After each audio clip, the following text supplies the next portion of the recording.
Hey there, Warriors.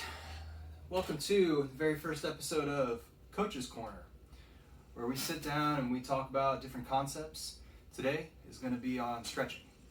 We're going to talk about the benefits of stretching. I'm going to show you my own stretching routine. I'm going to go over demonstrations with coaching cues for how to perform each one correctly and safely. So first off, we'll talk a little bit about some background on stretching, physiology, and the benefits. Stretching is multifaceted and impacts multiple structures and systems, including muscles, joints, tendons, ligaments, and the nervous system. There's many different purposes for stretching, including improving your flexibility, reducing your joint stiffness, facilitating relaxation, or preparing the body for movement. Typically, stretching is broken down into either static or dynamic stretching. Today we're going to focus primarily on the static stretching, which kind of is geared more towards the improving of the flexibility and the relaxation part. We may make a separate video where I talk about dynamic stretching, which is going to focus more on movement preparation and contract relax techniques, but again, that will probably be in a separate video. So for the physiology of static stretching, we're talking about various mechanisms which include reduced signaling of muscle spindles, adaptation of Golgi tendon organs, elongation of myofibrils, peripheral vasodilation of blood vessels, and release of neurotransmitters such as endorphins and dopamine. All of these, combined are going to have that effect of facilitating relaxation and that feel-good response that you get after stretching. The range of how long you should hold each stretch for kind of depends on what your purpose or your goal is. So typically, after about 15 or 30 seconds, that's when you'll start to get that feel-good response. But if you really want to make true adaptations in the tissue and you want to improve your flexibility, you do need to be holding stretches for usually a minimum of 2 minutes. Now, you're going to see on my routine that I'm going to show you that I'm not necessarily going to hold each position for 2 minutes. What I typically do when I get up in the morning is I'll just kind of roll through each position. I'll spend as much time in that position as I feel like I need. If I have enough time to spend 2 minutes in each position, I will. But sometimes depending on how my body's feeling, I won't feel tight and I won't spend the whole 2 minutes in that position. I'll just move on to a different stretch where I feel I can get a better benefit out of it. Also, another take-home point should be that stretching should not be overwhelming or confusing. It can really just be as simple as holding a position and then moving on. So that's what we're going to do. I want to show you guys how I kind of break it down, and really getting after it every day is kind of the other focus that we need to be thinking about.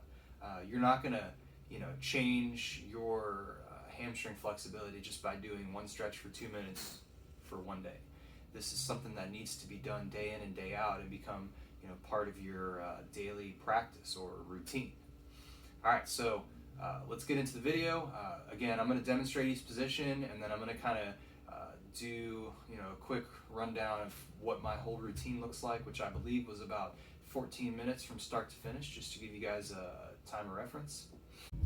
All right, so for the stretching portion, I would always recommend doing this on the floor. I think the floor gives you the best feedback, gives you also the best leverage for getting more out of your stretches.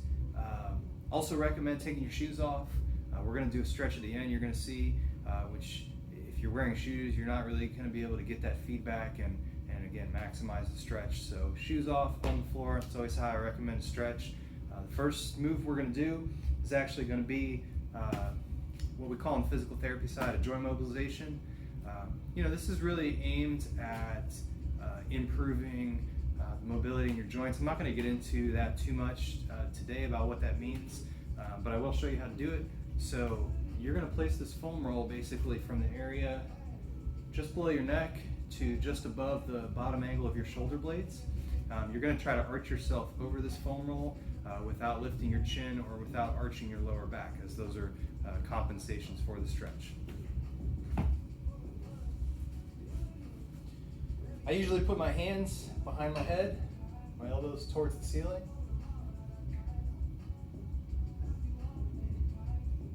Again, just arching back over that foam roller into extension, holding that position for as long as you need it.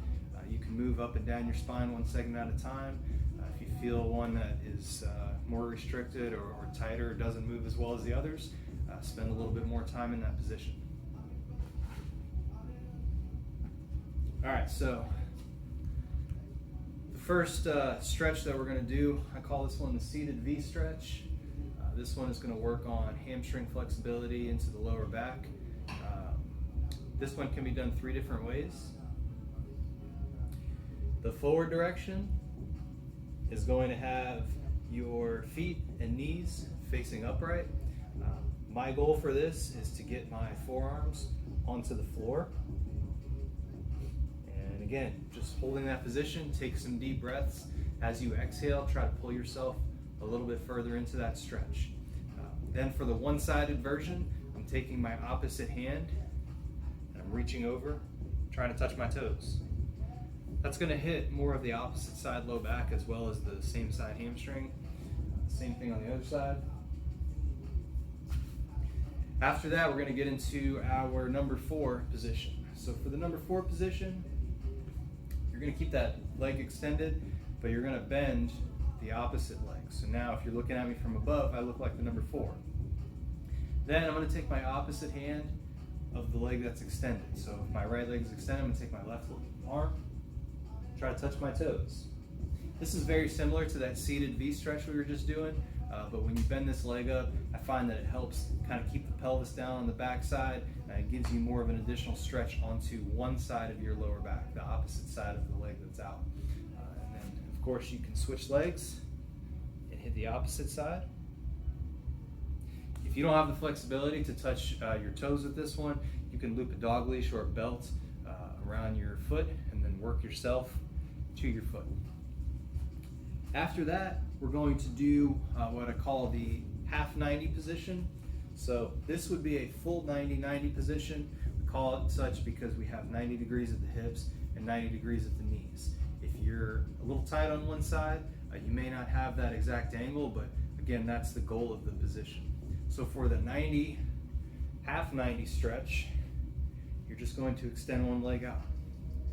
Your back leg is going to be still in the 90-90 position, and you're just going to try to sit tall with it. So I try to keep my hips facing forward. I try to keep my torso tall, my knee and foot facing towards the ceiling, and I try to kind of sink myself back into that back hip. You're really going to feel that almost underneath your glute. It's kind of hitting your joint capsule, your internal rotators of your hip. This is a real good one if your squat depth is not good. And then you can do the same thing on the other side. Ideally, you would do this position without posting up with your opposite arm. If you're limited in your mobility of your hips like I am, you will have to use that to help yourself relax. If you're doing any of these positions where you're tensing up and trying to fight the stretch, that's not going to maximize what you're getting out of it. So that's why I use my arm to kind of post up, just to help myself relax. After that, we're going to do the full 90-90 position.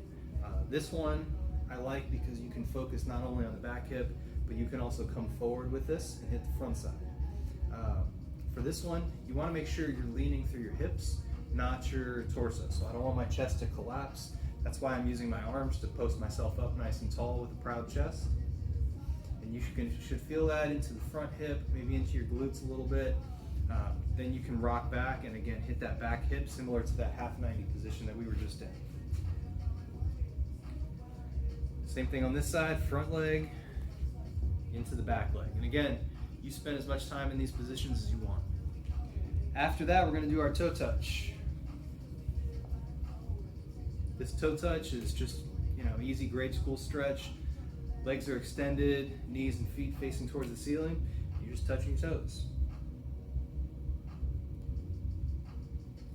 If you don't have the flexibility, again, use a belt or a dog leash and work yourself down into that position. After that, we're going to go into the pigeon. Pigeon pose is just like our 90-90, except you're getting your tailbone off the ground a little bit and you're coming more forward onto that front leg. And the focus is really getting your shin kind of perpendicular to your thigh. So you want to get 90 degrees at the knee.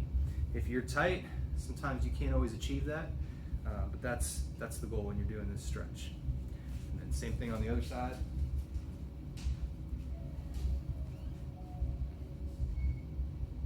Again, once you get your shin perpendicular to your thigh, you can work on getting your tailbone to the floor. And then once you're able to achieve that, you can focus on leaning your torso forward to getting that deepest possible stretch. After that, we're going to move on to the couch stretch.